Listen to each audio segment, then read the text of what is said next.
কে দেখা যাচ্ছে এখনো পর্যন্ত সোলো সার্ভাইভার, তিনি থার্ড পার্টি করার চান্সেসটা তিনি নিতেই পারেন। বাট রিফ্লেক্স ইউনাইটেড এখনো পর্যন্ত যেভাবে বেঁচে রয়েছে, রেইড হক্সের বিরুদ্ধে যদি শক্তপোক্তভাবে দাঁড়াতে পারেন, তাহলে বাজিমাতটা করতে যাচ্ছে reflex United. What a headshot from Muskan. Obviously এবার রিফ্লেক্স ইউনাইটেড এক্সট্রিম এক্স এর দিকে এগিয়ে যাবে।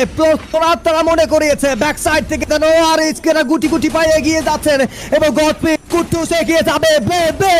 সকলের আগে যেতে খাতে এবার আউটসাইড খেল গিয়ে যেন টেক ডাউনটা নিতে চায়। আরো একবার দুর্দান্ত মুভমেন্ট করে নিজেকে সেভ করবেন। এবার জোন ঠিক হচ্ছে, নন ওডিসাই ফাইভ কানেক্টেড থাকবেন। এবার হামলা চালাবেন নেজাত, টেক ডাউনটা নিবেন রাহাত, এলিমিনেশন ফিড এলিমিনেশন যুক্ত করবেন হারিয়ে যাওয়া নেজাতকে।